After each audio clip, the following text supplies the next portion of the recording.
नमस्कार, मैं हूं आपके साथ पराग गुप्ता। शुरुआत करेंगे बुलेटिन की। राहुल गांधी मानहानि केस में मिली 2 साल की सजा के खिलाफ सूरत कोर्ट में अपील की। इस दौरान राहुल गांधी को जमानत मिल गई।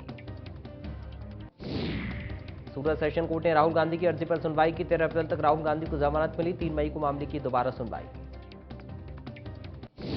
केंद्रीय मंत्री अनुराग ठाकुर ने राहुल गांधी पर तंज कसा और कहा कि राहुल गांधी ने एक बार नहीं बल्कि कई बार पिछड़ों का अपमान करने का काम किया। अनुराग ठाकुर ने कहा, कांग्रेस ने माफी मांगना तो दूर, दबाव बनाने और डराने का काम कर रही। 3 वर्ष थे तब तो इनके साथ कोई नहीं गया। अब राज्य के मुख्यमंत्रियों को कामकाज छुड़ाकर इस काम पर लगाया है।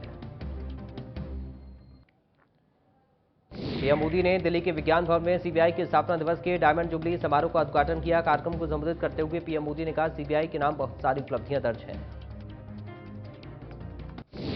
पीएम मोदी ने कहा, सीबीआई ने न्याय के ब्रांड के रूप में अपनी पहचान बनाई। अब कहीं कुछ भी होता है तो सबकी जुबान पर सीबीआई जांच का नाम रहता है। पीएम मोदी ने कहा कि लोग आज सीबीआई जांच के लिए आंदोलन करते हैं। आज भी मांग उठती है कि फलाने केस की जांच सीबीआई से करानी चाहिए। पीएम मोदी ने कहा, न्याय इंसाफ के ब्रांड के तौर पर सीबीआई का नाम सबकी जुबान पर। जिन्होंने भी सीबीआई में योगदान दिया वे बधाई के पात्र हैं। कर्नाटक विधानसभा चुनाव से करीब 1 महीने पहले प्रधानमंत्री मोदी 9 अप्रैल को कर्नाटक जा सकते हैं। पीएम मोदी टाइगर प्रोजेक्ट के 50 साल पूरा होने पर एक कार्यक्रम का उद्घाटन करने के लिए कर्नाटक का दौरा कर सकते हैं। सीएम गहलोत ने सूरत में प्रेस कॉन्फ्रेंस की। इस दौरान उन्होंने राहुल गांधी की संसद की सदस्यता रद्द करने पर बीजेपी और केंद्र सरकार पर निशाना साधा।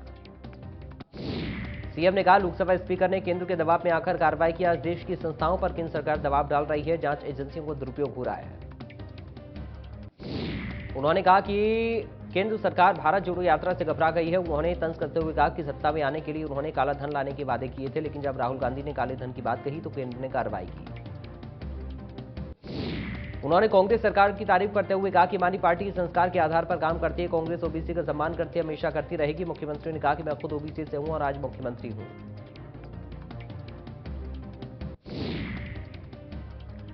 मुख्यमंत्री अशोक गहलोत ने जन सुनवाई की। अधिकारियों को समस्या के समाधान के निर्देश दिए। लोगों ने जन कल्याणकारी योजनाओं के लिए सीएम का आभार जताया।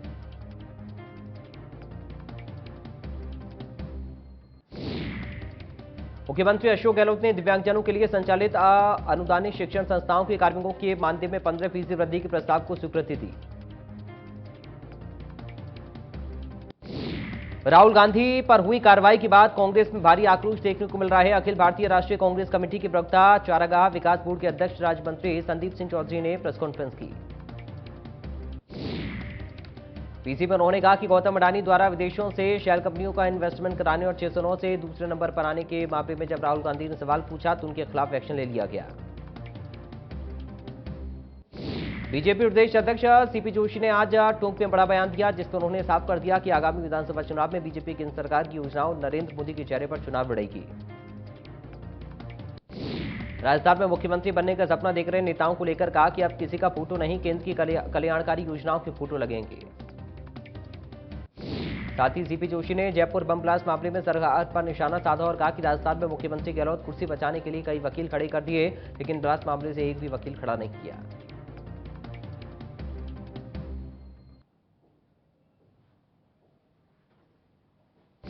जयपुर में बीजेपी के पूर्व प्रदेश अध्यक्ष अरुण चतुर्वेदी ने प्रेस कॉन्फ्रेंस की। मीडिया से रूबरू होते हुए उन्होंने कहा कि बम ब्लास्ट में पूरा जयपुर जख्मी हुआ। ये मानवता पर हमला था। जयपुर ब्लास्ट में न्याय क्यों नहीं दिया गया। नवनियुक्त नेता प्रतिपक्ष राजेंद्र राठौर ने की स्पीकर ओम बिरला से मुलाकात। लोकसभा अध्यक्ष ने दी नई जिम्मेदारी की शुभकामनाएं। दोनों के बीच कई विषयों पर हुई बात।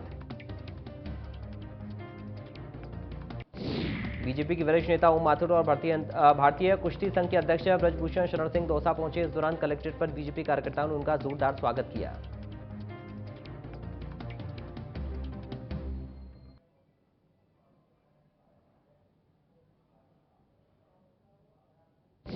चूरू विधायक राजेंद्र राठौर को नेता प्रतिपक्ष बनाने पर पूर्व मंत्री रोहताश शर्मा ने उनके आवास पर जाकर गुलदस्ता देकर शुभकामनाएं दी। नेता प्रतिपक्ष बनाए जाने पर पूर्व मंत्री रोहताश शर्मा के समर्थकों ने बानसूर कार्यालय पर मिठाई बांटकर खुशी जाहिर की। इसी के साथ आतिशबाजी कर जश्न मनाया। बीजेपी प्रदेश अध्यक्ष बनने के बाद मोदी में सीपी जोशी का जोरदार स्वागत हुआ, जिसके बाद सीपी जोशी ने पार्टी नेताओं और कार्यकर्ताओं का आभार जताया। वहीं स्वागत के बाद सीपी जोशी ने आगामी विधानसभा चुनाव के चलते मतभेद बुलाकर सभी को एकजुट होने को कहा। साथ ही उन्होंने केंद्र सरकार की जन कल्याणकारी नीतियों को जन जन तक पहुंचाने का आह्वान किया। 14 सूत्री बाकू को लेकर राजस्थान की 200 विधानसभा क्षेत्र में दौड़ लगा रहे बहरोड विधायक बलजीत यादव बस्सी पहुंचे। बड़ी संख्या में छात्रों और समर्थकों ने विधायक का स्वागत किया।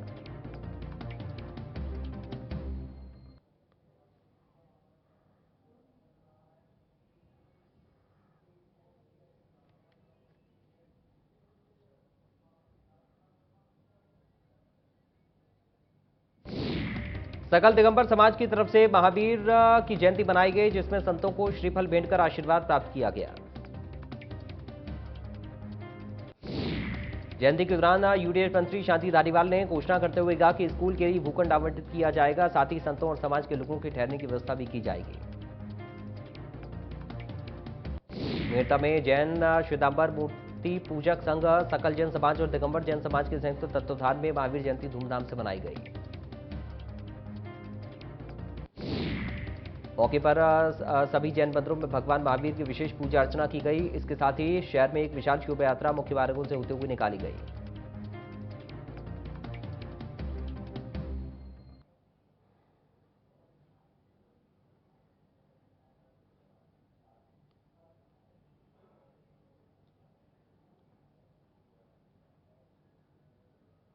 भीलवाड़ा में महावीर जयंती धूमधाम से मनाई गई। इस खास मौके पर सकल दिगंबर और श्वेतांबर समाज के लोगों ने शोभा यात्रा निकाली, जिसमें लोग झूमते हुए नजर आए।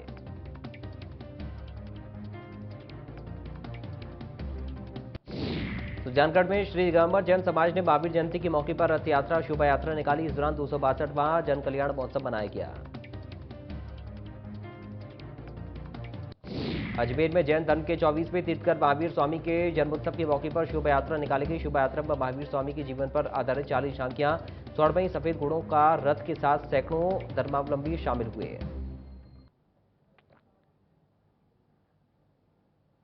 दौसा की बांदीकुई में महावीर जयंती पर भव्य शोभा यात्रा निकाली गई, जिसमें भारी संख्या में जैन समाज के लोगों ने हिस्सा लिया। इस दौरान शहर में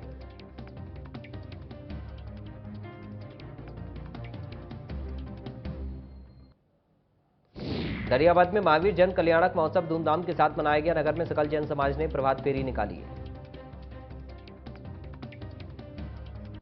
मलकगढ़ में महावीर युवा मंच के तत्वावधान में महावीर जयंती के उपलक्ष्य में भव्य शोभा यात्रा निकाली गई। अजमेर के सावर में महावीर जयंती के मौके पर जैन समाज के लोगों ने भव्य शोभा यात्रा निकाली, जिसमें घोड़े, रथ और बागियों के साथ जुलूस निकाला गया। शोभा यात्रा के दौरान महावीर स्वामी की आकर्षक झांकी सजी हुई थी, जिसके जरिए अहिंसा परमो धर्म का संदेश दिया गया। महावीर जयंती पर जोधपुर में भी धूमधाम से शोभा यात्रा निकाली गई।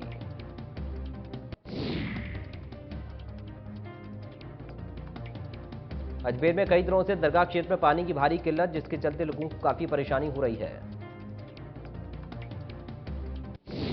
इसी को लेकर समाज सेवी आफ्ताब हुसैन ने जल्दाब विभाग को शिकायत करवाकर अवगत कराया। रमजान के महीने में पीने के पानी की सप्लाई को दुरुस्त रखा जाए, जिससे रोजेदारों को परेशानी का सामना न करना पड़े। शिकायत के बाद विभाग ने पानी की सप्लाई को दुरुस्त करना शुरू कर दिया, जिसके चलते क्षेत्रवासियों और समाज सेवी आफ्ताब हुसैन सभी जल्दाब विभाग को आभार जताया।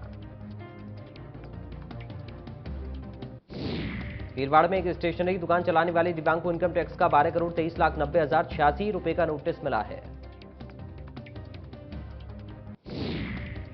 जालौर की बीनबाल को जिला बनाने की मांग लगातार बढ़ती जा रही। उपखंड मुख्यालय पर 11 लोग संघर्ष समिति के बैनर तले अनिश्चितकालीन धरने पर बैठे हैं। टोंक के बालपुरा में जिला बनाओ कोर कमेटी और युवा शक्ति के तत्वावधान में जेल भरो आंदोलन शुरू हो गया। आंदोलन में सैकड़ों नागरिकों और युवाओं ने स्वैच्छिक गिरफ्तारियां दी। इसी के साथ एसडीएम आवास के सामने चल रहे धरने के 13वें दिन हजारों नागरिकों ने जोरदार प्रदर्शन किया। इसी को लेकर प्रदर्शनकारियों ने बालपुरा जिला बनाओ हम सब एक हैं के नारे लगाए। पदमपुर अमर बल्लानी हेमू कलानी जन्म शताब्दी समापन पर शहीद कैप्टन नवपाल सिंह सिद्धू स्टेडियम में मैच खेला गया, जिसमें वो पहले ओपन महिला हॉकी प्रतियोगिता के फाइनल मुकाबले में एसएल सीनियर सेकेंडरी स्कूल विजेता टीम रही। सीकर में ट्रैवल एजेंसी संचालक ने ईमानदारी का परिचय दिया। ट्रैवल एजेंसी मालिक को 1 महीने पहले बजरंग काठा पर एक गहनों से भरा बैग मिला था। ट्रैवल एजेंसी संचालक ने सीओ सिटी वीरेंद्र शर्मा की मौजूदगी में मालिक को बैग सौंप दिया। जालोर के बीनवाल में आंगनबाड़ी परिवार कर्मचारी संगठन का जिला स्तरीय सम्मेलन आयोजित हुआ। कचहरी रोड स्कूल प्रांगण में सम्मेलन हुआ। इस दौरान आंगनबाड़ी कार्यकर्ताओं ने समस्या मांगों को लेकर चर्चा की। बानसूर में नगर पालिका पार्षदों का धरना जारी है। धरने को देखते हुए पूर्व यातायात मंत्री डॉक्टर रोहताश शर्मा धरनास्थल पर पहुंचे पार्षदों से बात की। पूर्व मंत्री डॉक्टर रोहताश शर्मा ने कहा कि बानसूर विधायक और उद्योग मंत्री शंकर रावत को भी पार्षदों की मांग की ओर ध्यान देना चाहिए।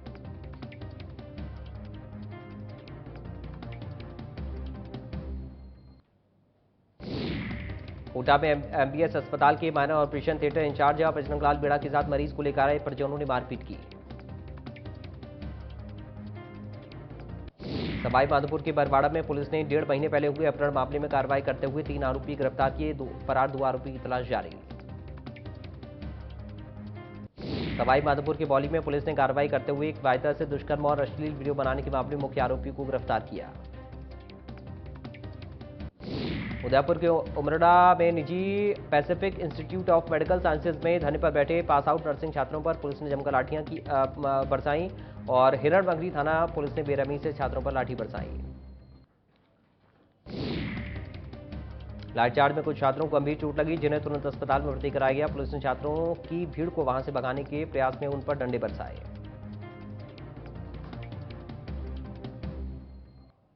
जयपुर में पुलिस ने कार्रवाई करते हुए 22 साल पहले अपने परिजनों से दूर हुए एक युवक को उसके परिजनों से मिलवाया।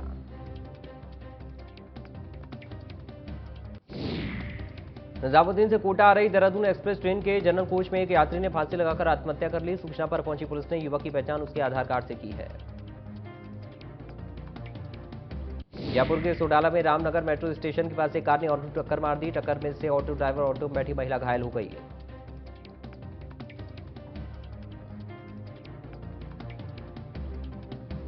इंडिया की संसद में अंग्रेजी बैन करने का प्रस्ताव। विदेशी भाषा में सरकारी काम करने पर होगा 89 लाख जुर्माना। पहले शेयर जीपीटी पर लगाई थी रोक। न्यूयॉर्क में पेशी के बाद डोनाल्ड ट्रंप फ्लोरिडा में करेंगे बातचीत। ट्रंप पर रुपए के लेन देन का है मामला। एडल फिल्म स्टार को गुप्त पैसे के भुगतान में शामिल होने के लिए आपराधिक आरोपों पर ठहराया गया दोषी। ट्विटर ने अब ब्लूटिक सब्सक्रिप्शन पॉलिसी को सख्ती से लागू करना शुरू कर दिया है। न्यूयॉर्क टाइम्स ने नहीं दी फीस तो एलन मस्क ने कंपनी का हटाया ब्लूटिक। रूसी राष्ट्रपति व्लादिमीर पुतिन के खिलाफ गिरफ्तारी का वारंट जारी किया गया। यूक्रेन में युद्ध अपराधों के मामले को लेकर इंटरनेशनल क्रिमिनल कोर्ट ने जारी किया वारंट। फिनलैंड की प्रधानमंत्री सना मरीन को लोकप्रियता के बावजूद भी चुनाव में बड़ा झटका लगा। उनकी पार्टी चुनाव हार गई। हालांकि किसी भी दल को बहुमत नहीं मिला। अमेरिका में तूफान और बवंडर ने बड़ी तबाही मचाई, जिसमें मरने वालों का आंकड़ा बढ़कर 32 पहुंचा, जबकि 100 से ज्यादा घायल। रूस में सेंट पीटर्सबर्ग के एक कैफे में विस्फोट हुआ, जिसमें एक रूसी सेना ब्लॉगर व्लादिमीर टटार्स्की की मौत हो गई। साथ ही इस बम विस्फोट में कम से कम 19 लोग घायल हो गए। मैक्सिको में एक हॉट एयर बैलून में अचानक से आग लग गई। इस बीच जान बचाने के लिए कुछ लोग बैलून से नीचे कूद गए तो हादसे में आग से झुलसकर 2 लोगों की मौत हो गई। फिल्म भोला ने तीसरे दिन करीब 12 करोड़ का कलेक्शन किया। इसके साथ ही फिल्म की कुल कमाई 30 करोड़ के पार। ईशान खट्टर जल्दी Hollywood series the perfect couple में आएंगे नजर। ईशान के किरदार की बात करें तो एक्टर सीरीज में दूल्हे के भाई के बेस्ट फ्रेंड के रोल में नजर आएंगे। बॉलीवुड एक्टर आर माधवन इन दिनों अपनी अपकमिंग फिल्म हिसाब बराबर की शूटिंग को लेकर बिजी हैं। इस फिल्म में उनके अपोजिट एक्ट्रेस कीर्ति कुल्हारी नजर आने वाली हैं। एक्ट्रेस नुसरत भरूचा की अपकमिंग एक्शन ड्रामा फिल्म अकेली की शूटिंग खत्म हो गई। एक्ट्रेस ने अपने इंस्टाग्राम पर स्टोरी शेयर कर इस बात की जानकारी दी।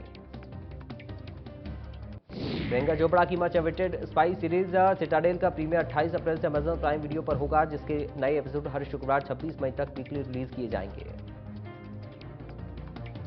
कार्तिक आर्यन और कियारा आडवाणी की फिल्म सत्यप्रेम की कथा के साथ मराठी फिल्म डायरेक्टर समीर विद्वांस का अपना बॉलीवुड डेब्यू करेंगे। ये फिल्म 29 जून को रिलीज होगी। बाहुबली स्टार प्रभास ने नानी की फिल्म दशहरा देखी और उसे मसाला एंटरटेनर फिल्म बताया। फिल्म देखने के बाद प्रभास बहुत प्रभावित हुए। नानी की दशहरा ने सिनेमाघरों में धमाल मचा दिया है। फिल्म के कुल कलेक्शन की बात करें तो 45 करोड़ का आंकड़ा फिल्म ने पार कर लिया। मेकर विवेक अग्निहोत्री की नई फिल्म द वैक्सीन वॉर 15 अगस्त को रिलीज होने वाली थी, लेकिन अब फिल्म की रिलीज डेट में बदलाव हो सकता है।